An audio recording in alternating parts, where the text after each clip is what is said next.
Hello everyone, welcome back to Shay's Hobby Dog Bay. This is Wednesday, August 22nd, 2018. It is 6:15 p.m. in the evening time. I have a headache, and yes, I talk loud and that makes my headache worse.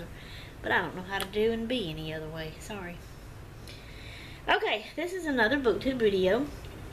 I have made, this will be the third one I've made for booktube. And then I have one more that I need to make that ain't got nothing to do with booktube. But anyway, this is for my ebook, what I call my ebook, but it does say iBook. So this is the book I've started long ago, and I haven't finished it, so I've got to get back to it. I hadn't been reading it in a while because I've been busy reading another book. But this book is called, okay, I'm going to put it up close, and this is what it looks like right there. It's called Marigolds and Murder, and it says Book 1, Port Danby Cozy Mystery. London Lovett. I guess London Lovett is the author. I'm not really sure. I'm going to read to you what it's about. About the book. Book 1 of the Port Danby Cozy Mystery Series.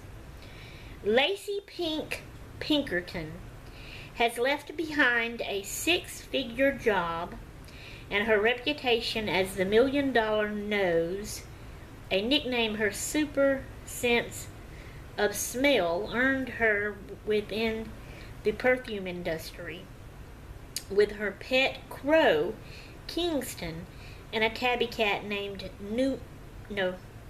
Nevermore. She is settling right into her new life in the small coastal town of Port Danby, with a flower shop opening soon and a full cast of quirky neighbors and friends. Her new digs are exactly what she's been looking for, away from the hectic hustle and bustle of the city. Lacey has found peace and happiness. However, her heightened sense of smell proves to be of use once again.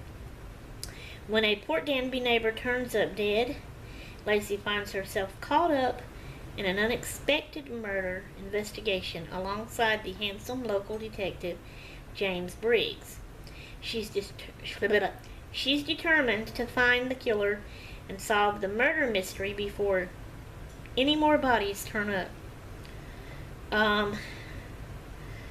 So let me see. I'm trying to see. It don't say who the author is. So I guess that is the author name. It don't say author. It don't say by. It just says London Lovett. Okay, so that's the book. So yeah, her nose is very sensitive. She can smell things really good. So she talks about how when she grew up as a kid, before she learned how to control her nose and her smelling, things would mix. Like food she ate, she couldn't eat a lot because she would get sick because of the smell, because it would all mix up.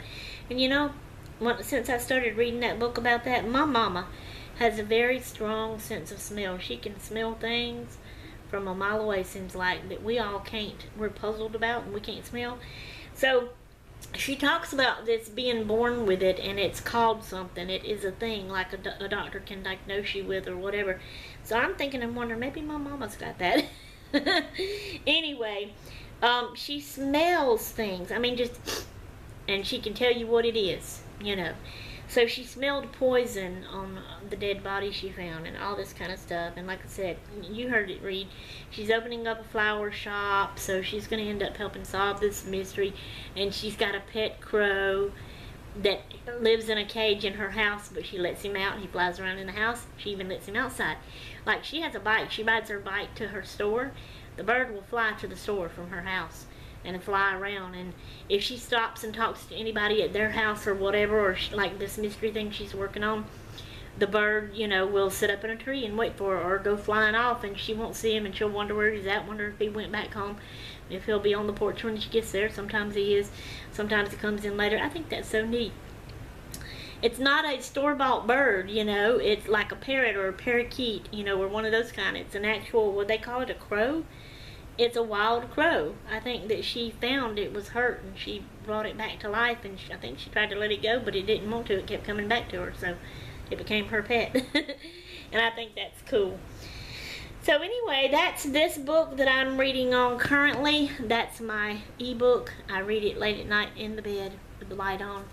But I read physical books up late in here and all that kind of stuff. And I just kind of wanted to do this little short video and let y'all know about that book. I'm going to get back to that book and start reading on it. And I will let you know. There's a brother and a sister at her flower shop. On each side of her, there's two other shops. One is a brother and one is a sister. I think they're twins. Like I said, it's been a while since I've been reading on the book. But now they're arguing, and she feels like it's her fault, but she's trying to work between them and help make things right and all this kind of stuff. And, you know, a lot of people in town is a suspect. She's even a suspect of the murder. I don't remember. Like I said, it's been a while since I've been reading it, so I don't remember all the stuff. But when I get back in and started reading it again, I'll come on and do a video and tell y'all about it. And then, of course, when I finish it and stuff like that. Alright, guys. I'm out of here until next time. I'm done. I'm gone. Toodaloo.